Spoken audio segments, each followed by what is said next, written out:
It's been a hot minute since Activision did something to screw people over, so here's a bit of fun news for anybody looking forward to the Spyro Reignited Trilogy. If you were planning to buy the game on a physical disc, if you wanted the physical edition of Spyro Reignited, be aware that you won't actually be getting a physical edition. Well, you'll be getting part of a physical edition, 1/3 of a physical edition, because the two sequels, Ripto's Rage and Year of the Dragon, are internet downloads regardless of what you buy. If you get the disc, you gotta download them anyway. According to the game's pre-order page, Spyro 2 and 3 require download via internet, which tanks the point of getting a physical edition. Why would you buy a physical copy of a game in order to download 2/3 of the package? Physical editions are still worth getting for a lot of customers because publishers are inconsiderate wankers who do not take a console's drive space into account when they release games. You know, they can release physical games that still have 50 gigs worth of updates that just clog up your system. So there are plenty of people who might want to get discs because publishers have filled their shit up already. And then such people have to contend with nonsense like this. And in fairness, the Spyro Reignited Trilogy is not the first package to have ever done this, especially with re-releases, but it's always rubbish when it happens, because it's just false advertising. You sell a physical copy of something and 2/3 of it isn't physical. That is a fairly good example of what we might call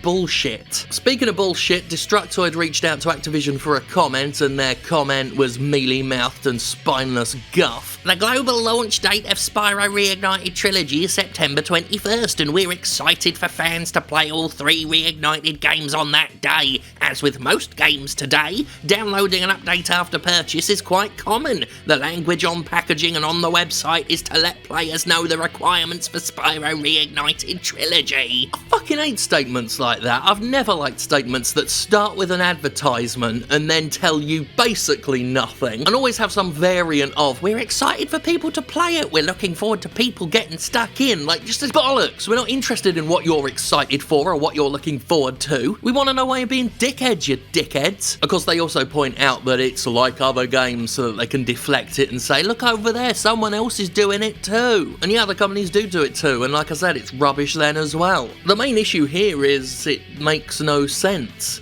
It makes no sense to not whack them on the disc as well. I'm sure they could fit it on. Unless, of course, they're rushing the product. That's where it looks dodgy, because why else would you not be able to put it on the disc before September? And some people have said this isn't a problem whatsoever because it's 2018 and people have internet connections, and you know what? It might be 2018 to the rest of the world, but not to most American broadband companies. I, in fact, had to record this video late because Comcast decided I couldn't have internet this morning, as it has done every single morning this week. And it doesn't really matter anyway, because if you're buying a physical edition of anything, it stands to reason you bought a physical edition of something because you wanted a physical edition of something, not a digital download version of something, which you could have just bought outright. The fact I've seen plenty of people disappointed by this news on Reddit seems to suggest that yes, people buy physical editions of things because they want physical editions of things. Fancy that now. And no, in the grand scheme of things, on a cosmic scale, this isn't the worst tripe we've seen in the game industry. It's far from the worst thing Activision's ever done. It's just remarkable to me that Activision always has to find some small way to do something wrong. Just some small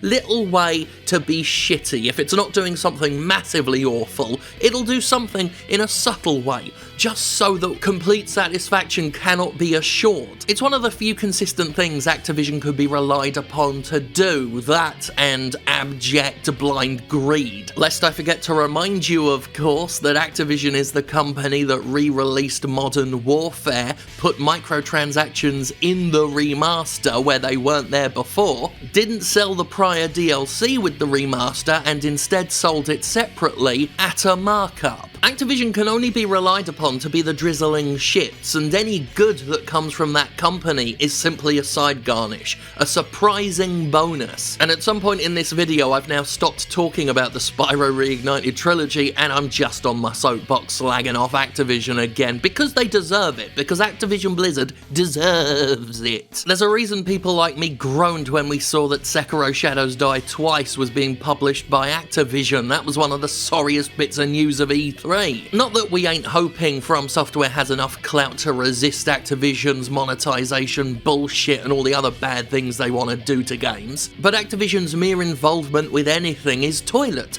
Pure toilet. Anyway, I think I've rambled on long enough about how Activision is the pits, but just in case you were wondering, Activision's the pits. And I'll see you later. Bye.